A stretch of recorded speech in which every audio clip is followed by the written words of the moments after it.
Hello and welcome. My name is Mary Moo. I'm WACAP's Vice President of Adoptions. I'm also an adoptive mom. I love what I do for children and families at WACAP, and I hope this brief webinar helps you learn more about adopting from Korea. The first thing that is important for you to be aware of is if you hope to adopt a child the Korean government considers to be healthy, WACAP can only assist you if you reside in Washington, Alaska, North Carolina, and Utah. We can assist families from any state who would like to adopt one of our waiting children from Korea, but for families who hope to adopt a child that the Korean government considers healthy, we can only help you if you reside in one of these 4 states. Now that important detail is out of the way, let's discuss the type of children from Korea who need adoption. All the children in need of adoption from Korea are typically younger. Children are all 6 to 24 months old at time of matching, unless the child is a waiting child. The majority of girls are adopted within Korea. Because of this, families may be open to the match of either a boy or a girl, but all families must be open to the match of a boy. The vast majority of waiting children are between the ages of 6 months and 5 years old. The children who are considered healthy by Korean standards may still have conditions or backgrounds that adoptive families need to research or explore with medical professionals. Common conditions that we see for children considered to be healthy are children who are born prematurely and with the conditions associated with prematurity. They may have low birth weight, a heart murmur, and in often situations that murmur might be resolved. Mild developmental delays, jaundice, neurological evaluations, and perhaps reported minor or moderate alcohol or tobacco use by the birth mother during pregnancy. Because the healthiest girls are adopted domestically in Korea, the girls matched for international adoption tend to have more complicated or long-term medical and developmental needs. We frequently are asked to find families for children who are waiting with more involved needs. If you're interested in finding out who the children are that currently are waiting, please email us at wacap@wacap.org or give us a call. Now, let's talk about the general eligibility requirements. Families wanting to adopt from Korea must be married for 3 or more years. A history of limited divorce is okay. You must be at least 25 years old or older. Your homesteading needs to be completed prior to either spouse turning 44. Families with up to 4 children already in the home are welcome. Adoptive moms and dads must both have a high school degree or its equivalent. Families must meet Korea's medical requirements, which mean families must be in good mental and physical health with no current or history of significant health issues or use of antidepressants or anti-anxiety medications. If you have a health history, please give me a call so we can explore if you may need additional documentation for Korea to consider your application.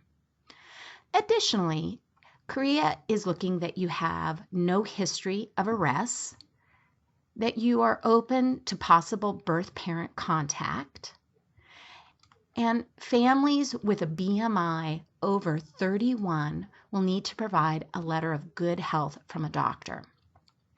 There is flexibility in parental age for families that are of Korean heritage, including if you're an adult Korean adoptee, as well as for families who have adopted previously from Korea.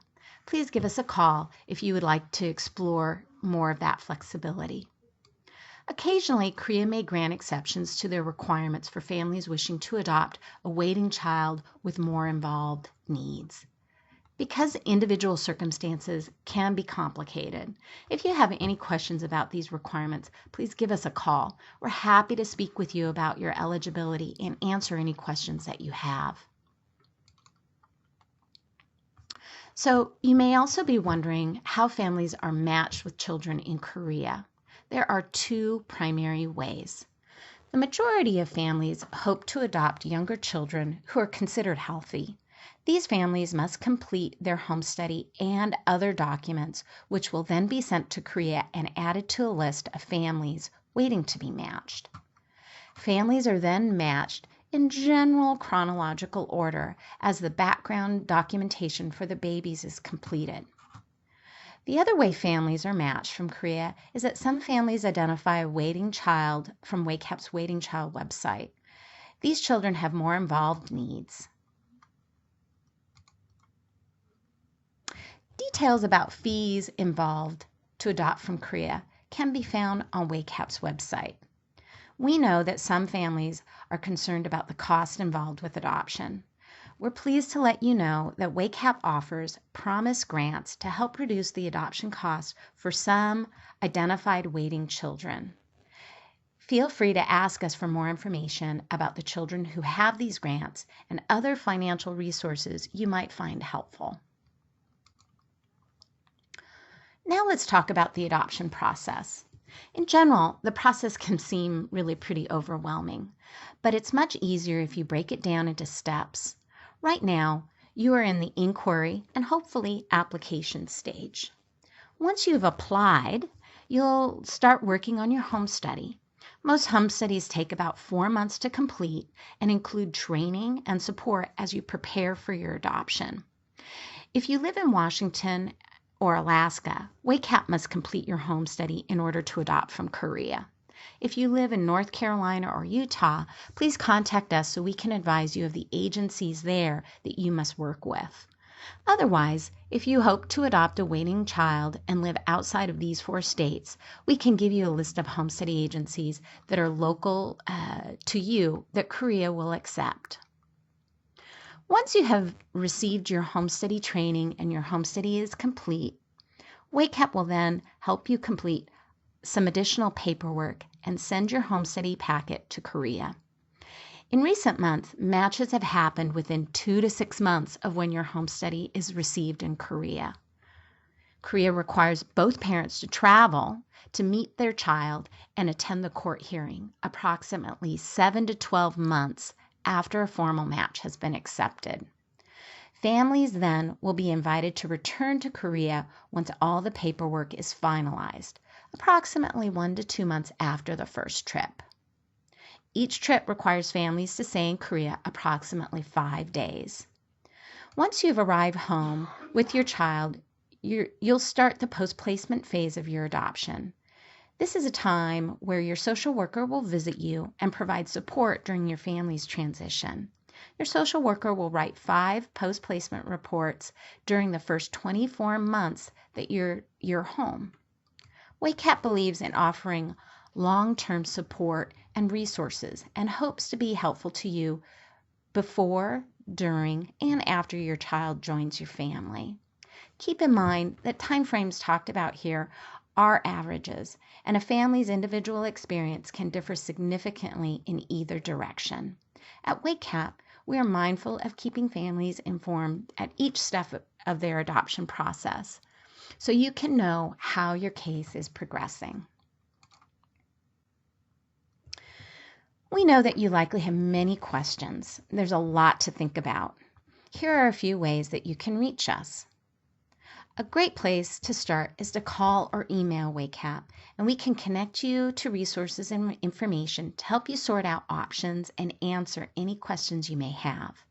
Contacting us by phone or email is also a great way to learn more about children who are ready and waiting to be adopted right now. At WACAP, we work every day to accomplish our vision. We believe that there's a family for every child. Let's get started finding that child who just might be waiting for you. Whether you are ready now or simply exploring possibilities, we thank you for watching.